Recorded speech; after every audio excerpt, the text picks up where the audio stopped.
We bring you the latest edition of MBC News with me, Arthur Chokoto, and Savita Wirima, our sign language interpreter. Our top stories. First Lady, Madam Professor Gertrude Mutharika, will travel to the United States of America to engage in high-level official duties. Parliament institutes an ad hoc committee to conduct a fresh investigation into the plane crash that killed former Vice President Saulos Chilima and 8 others on June 10, 2024. Malawi Electoral Commission describes the just-ended by-elections as credible, free and fair. Glad you could join us. First Lady Madam Professor Gertrude Mutharika will travel to the United States of America to engage in high-level official duties. The First Lady will travel at the invitation of the First Lady of the United States of America, Madam Melania Trump, to participate in the Fostering the Future Together Global Summit. The prestigious gathering calls upon First Ladies from across the globe to develop strategies for securing a brighter and equitable digital future for children worldwide. The summit will be held in Washington, D.C. from 24th to 26th March 2026. Malawi and the People's Republic of China have reaffirmed their strong diplomatic and economic ties during Chinese New Year celebrations in Lilongwe. Both nations pledged to deepen cooperation through trade, infrastructure and humanitarian support. McDonald Chiwayula reports. Speaking at the event, Minister of Foreign Affairs George Chaponda congratulated the Chinese government and its people, describing China as a model of economic transformation. Chaponda said Malawi is inspired by China's rise from economic challenges to becoming a global power, noting that this demonstrates Malawi's potential to achieve similar development. He stressed China's continued support in key sectors such as infrastructure, citing projects like the National Assembly building and major roads, including the M1. They came out with a symbolic donation of rice, which they will be giving to us, not forgetting also the monetary money which they have been given over the years. Today, again, they symbolized by coming out with a check of $2 million, $2 million US, which we are most grateful. All this shows that the Chinese are a friend in need and a friend indeed. We have benefited from their scholarships, even of media people to China, technical assistance, and all sorts of things. And we can only look forward that in the new year, which we are commencing, the new year, this cooperation will continue and strengthen for the betterment of our Malawi. Chaponda further emphasized Malawi's shift towards economic diplomacy aimed at attracting investment and reducing reliance on donor aid. He added that Malawi is already benefiting through exports to China and expects trade volumes to grow. Meanwhile, Chinese ambassador to Malawi, Lu Xiu, reassured China's commitment to supporting Malawi's development agenda. The ambassador announced several support initiatives, including financial and humanitarian assistance. That is, looking around the world, peace, stability, and certainty have become scarce resources. China is only the only big country that possesses all of these qualities. Any nation who chooses to partner with China will benefit from peace, stability, and certainty helped by China. And so, come on, Malawi, what are we waiting for? The Chinese New Year, also known as the Spring Festival, symbolizes family unity and shared values and principles which both nations say strengthen their long-standing relationship. McDonald Chiwayula, MBC News, Lilongwe. Speaker of Parliament Samir Suleiman has called for stronger collaboration between Parliament and civil society organizations to effectively serve Malawians across various sectors. Suleiman made the remarks in Lilongwe during a meeting with several civil society organizations. More in this report by Bridget Makawa, read by Catherine Banda. Speaking during the meeting, Suleiman said the role of civil society organizations closely aligns with that of Parliament, especially in ensuring government accountability and proper management of public resources. He said that engaging with the organizations provides an opportunity to exchange ideas and build mutual understanding on how best the two sides can work together for the benefit of all Malawians. We thought it is wise that we engage the CSOs right from the beginning so that we avoid some of the conflicts that emerge in between, but we should work together. CSOs and Parliament perform similar kind of work, mostly it's to do with oversight. Meanwhile, Executive Director of the Council for Non-Governmental Organizations in Malawi, Ronald Ntonga, described the engagement as important, saying it will help strengthen collaboration in representing and serving Malawians. So it's very important that we have made Parliament today because as Kongoma coordinated NGOs, and as coordinated NGOs, we also coordinate NGOs in relation to government. What the government does, NGOs should also do the same in terms of supporting them. So meeting Parliament as part of government is very important, and want it to be sustainable. This engagement to continue for some time. During the meeting, various issues were discussed aimed at promoting national development through cooperation between Parliament and non-governmental organizations. Suleiman has been engaging different organizations and sectors to explore ways of enhancing collaboration. Parliament has instituted an ad hoc committee to conduct a fresh investigation into the plane crash that killed former Vice President Carlos Chilima and 8 others on June 11, 2024. The development follows a directive by State President Professor Arthur Peter Mutharika, who called for a new probe after concerns were raised over the findings of the initial investigation. Smart Chalika with the details. Speaker of the National Assembly Samir Suleiman announced the formation of the committee in the August House on Thursday, saying members have been given 90 days to conduct the inquiry and present their report. Speaking to MBC Leader of the House, Jaap Mhango, said the committee will comprise 4 members from the Democratic Progressive Party, DPP, 3 from Malawi Congress Party, 3 independent members, and 1 representative each from UTM, UDF, and PP.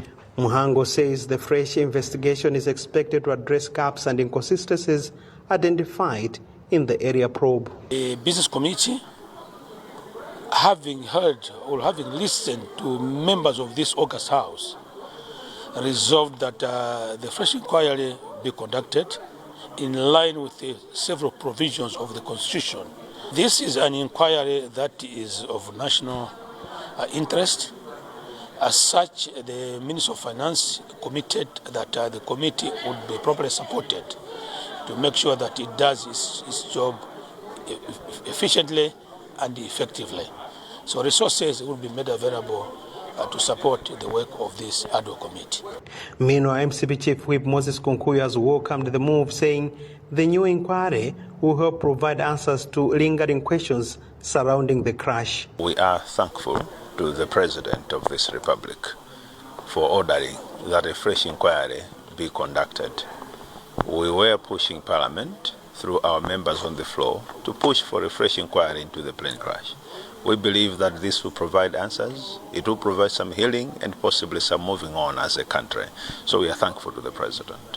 We met as business committee and we deliberated at length on how this committee, this ad hoc committee should be constituted.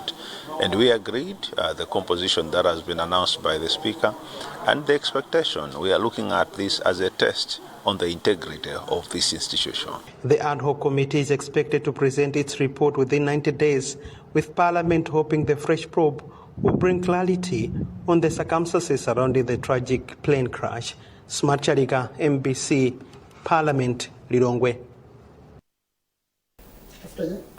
Parliamentary Cluster on Agriculture and Natural Resources has asked government to strengthen the mining sector, which currently contributes only 0.8% to Malawi's gross domestic product, GDP, pointing out that reviewing mining fees and payment strategies for both local and international investors could help unlock the sector's potential.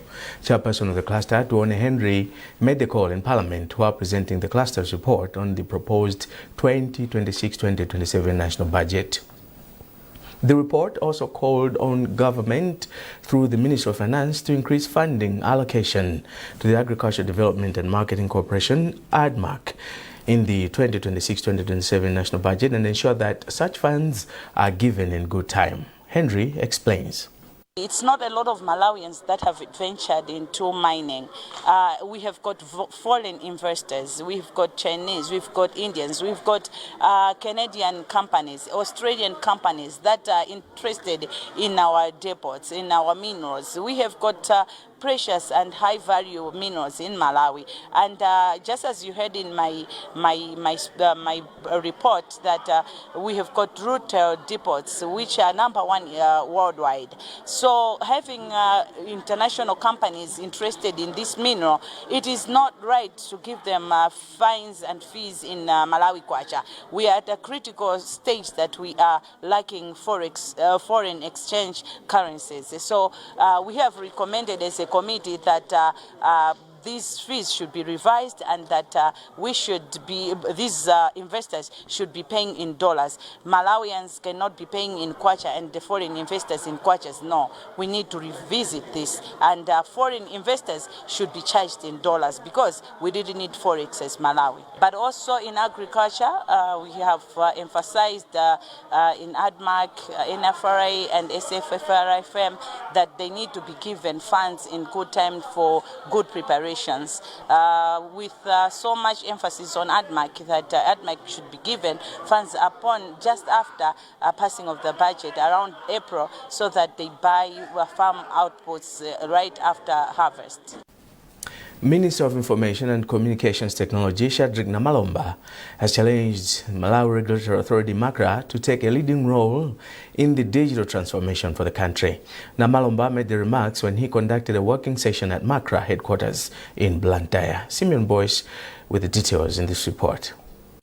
During the visit, the minister, among others, inspected key operational units such as Broadcasting Monitoring Unit, Spectrum Monitoring Center, Postal and Courier Regulatory Unit, and ICT Innovation Economy Initiatives before holding a closed-door meeting with members of staff. Briefing reporters after the visit, Namalomba described the visit as fruitful, saying he has challenged MACRA to take a leading role in assisting various government departments to embrace digital services. The revenue assurance system, which has been misunderstood to be a surveillance system, where people thought that MACRA would be listening to conversations of people.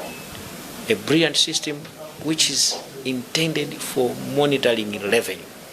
So this system is there to monitor that. And it is a beautiful system.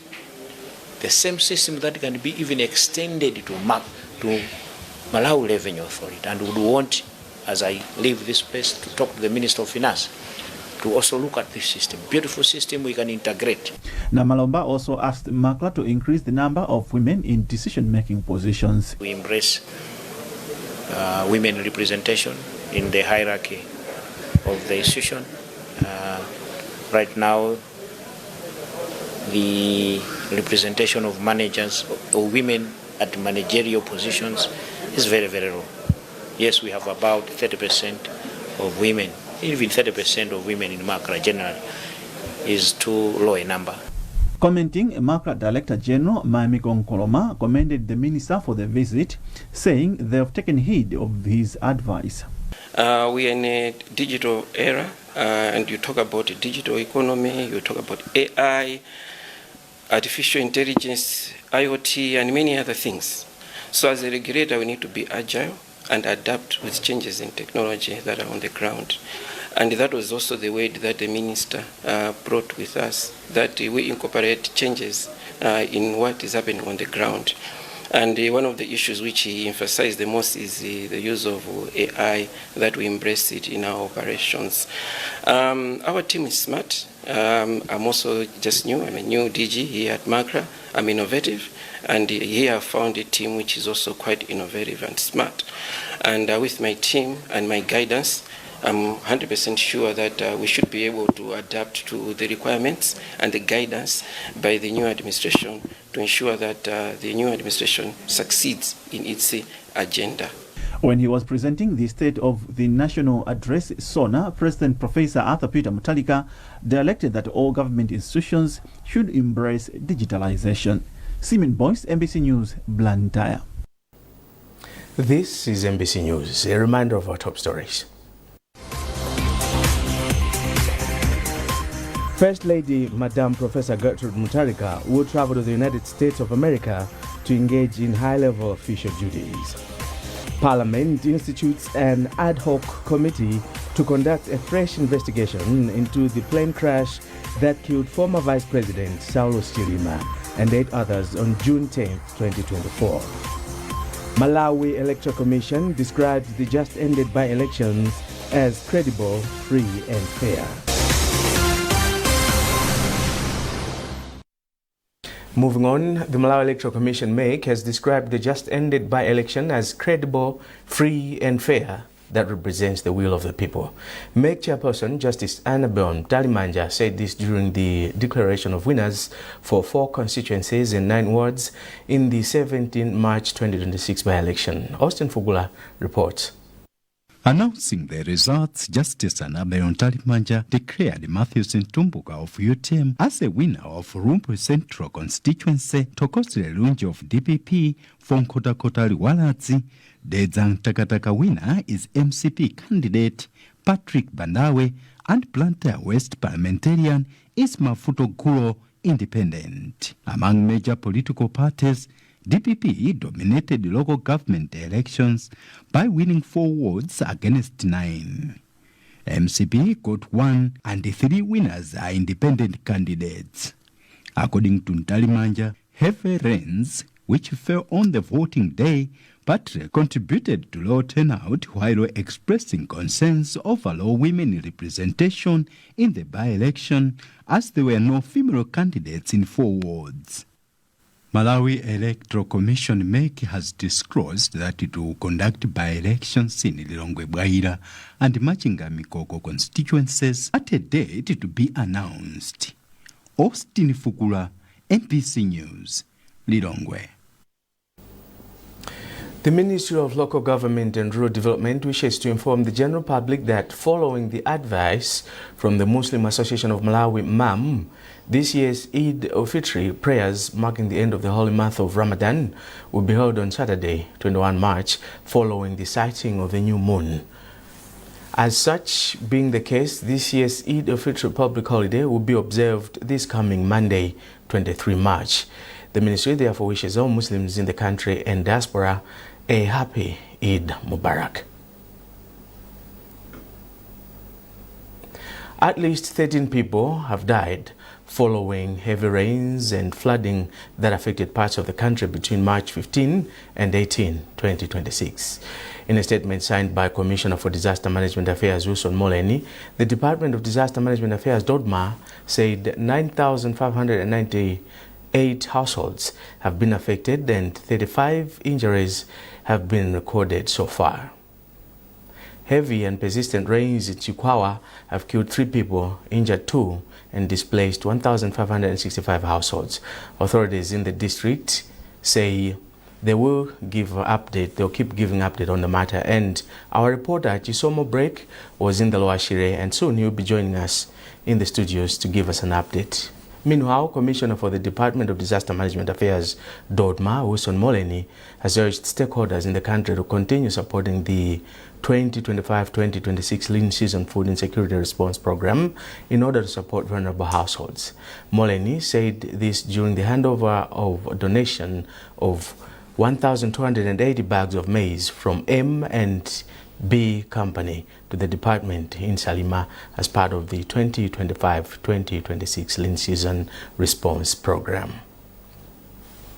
And at least in October 2025, President Professor Arthur Peter Mutharika declared a state of disaster following prolonged dry spells that caused food insecurity in some districts of the country. The president appealed for both local and international support for families affected by the food insecurity situation. As part of a response, M1B Company Limited in Salima handed over 1,280 bags of maize to the Department of Disaster Management Affairs, DODMA, to be distributed to vulnerable groups. Commissioner for DODMA, Wilson Moleni, commended the gesture, saying it will help in bridging the gap for targeted beneficiaries. He also called on other stakeholders to follow suit. When companies and Malawian companies are coming up to support, they're helping us reduce that gap. We really appreciate this, and we're encouraging more and more companies to step forward and support government. The work that is there to feed those that are food insecure is so huge, such that the government alone cannot manage. In his remarks, manager of M1B Company Limited, Maxide Makuila, said the company felt compelled to make the donation as part of its corporate social responsibility. So as a bona fide Malawian company, we thought it wise to respond to the Malawi government because we believe in development. So somebody cannot develop a country with an empty stomach. So as a bona fide Malawian company, we have responded to this call to at least to feed the Malawian nation with the little that we have. DODMA is reportedly facing a funding gap of about 51.9 billion kwacha to reach over 4 million affected people across all districts, according to the Malawi Vulnerability Assessment Committee MVAC 2025-2026 Food Assessment Report. Trinity Kapantengo, MBC News, Salima.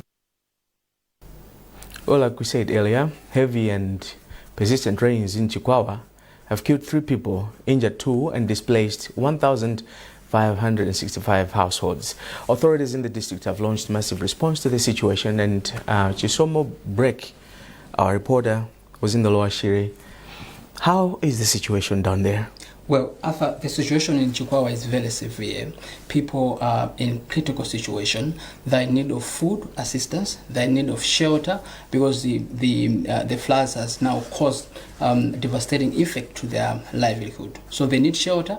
They need food. They need water because floods are everywhere, and they cannot even have quality water because it has also ravaged the whole infrastructure system in Chikwawa. So the situation is very severe and it needs immediate attention. Okay, so far with the level of the need, what has been done?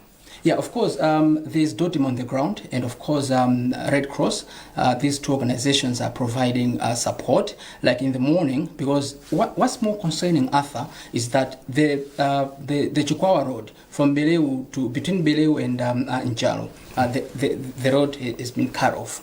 So it means people cannot access, people from Boma and Beleu cannot cross over to Njalo, and people from Njalo and Nkabo cannot also cross over to Chikwawa Boma. So this has also made the situation very bad because even relief items cannot cross over to Njalo because of that situation. But now we understand that this morning DODMA and Malawi Red Cross Society has been on the ground assessing the situation, and they have also mounted 3 shelters, and they are also providing relief items. But these are well-known humanitarian organizations, but the extent of the damage is quite huge, it's enormous, and there's a need for other organizations to come in quickly to save the situation. Well, Chisomo, thank you so much for giving us that update, and as we proceed, at least 2 people have been killed and 20 others injured due to floods as a result of heavy downpour in Mangochi. Now, according to Chief Executive Officer for Mangochi Municipality, the heavy rains have also damaged close to 1,000 houses. We have a report read by Owen Mavula.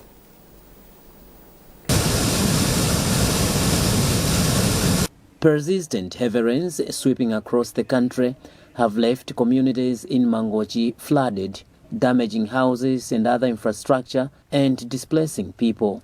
The heavy rains, which started some 3 days ago in the district, have rendered some roads like Mangochi Makanjira impassable, as most of the bridges connecting communities from the 2 sides have been completely damaged. Authorities say the heavy rains have affected about 8 traditional authorities, including Makanjira, Chowe, Mponda, Nankumba, Katuli, and so far 2 lives have been lost. In Mangochi municipality, reports indicate that 1,000 houses have been damaged. Zachitika is Chief Executive Officer for the municipality. We are talking of 996 households affected, some are displaced, their structures have been destroyed, so they are homeless. So it's really a huge impact that has been caused by this flooding and the heavy rains that have been coming. As we are talking of now, we are also having challenges of water, to access good potable water, because there are some debris at the intake of Southern Regional Water Board that is rendering their services, they are facing challenges to pump water. So that is also compounding the flooding that we are experiencing now, that we are also not accessing potable water. So we are appealing to people to come to our rescue in terms of family tents, food to support these people who are displaced. Meanwhile, assessment is still underway to establish complete figure of those affected by the heavy rains. Leader of the House, who is also Minister of Transport and Public Works, Japi Muhango, has called on stakeholders to assist families affected by floods with relief items following heavy rains across several districts. Muhango made the appeal in Parliament after George Choma, Member of Parliament for Chikwawa Central West, raised the point of order seeking clarification on government's response to the disaster. Presenting an update to the House, Muhango said about 9,598 households have been affected, while 13 people have lost their lives due to the heavy rains. He has since appealed to well-wishers, development partners and other stakeholders to support government efforts in providing urgent relief to affected families. We had incessant rains for the past week now, and as a result of that, most parts of the country are now flooded, and the floods have caused a lot of damage to property as well as lives. A number of lives have been lost. Around 9,000 plus households have been affected, and this has been a big problem for government. However, much as that's a big problem, government has already moved in to try to address the problem. So we have already deployed where we needed to deploy relief services, where we need to provide food to those affected. That is currently underway. Further assessments are being done to ascertain, to establish the extent of the damage, because rains are continuing, they have not yet stopped, which means we will continue receiving feedback from the various councils across the country. So that's where we are. A lot of damage to both infrastructure and human beings. And on a sad note, the body of former Netball Association of Malawi General Secretary Helen Pinganjira Tasosa has been laid to rest this afternoon in Lumbadzi, Lilongwe. Mpinganjira Tasosa died on Tuesday at Queen Elizabeth Central Hospital in Blantyre. Her journey in netball started as at Tigress Netball Club as a player, team manager, coach, and then administrator until her death.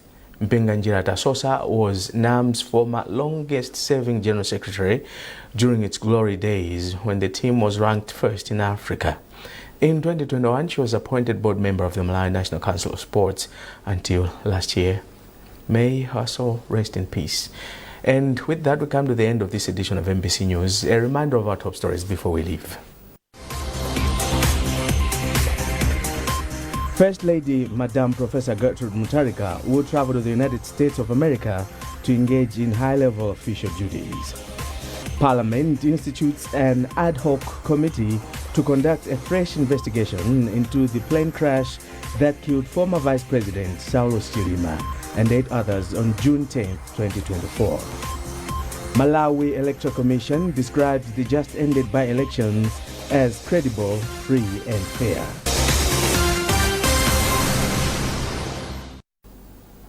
Well, for the latest news, follow our digital platforms by scanning the QR code at the top right corner of your TV screen. You've been with me, Arthur Chokoto, and Savita Wilima, our sign language interpreter. Thanks for watching. Goodbye.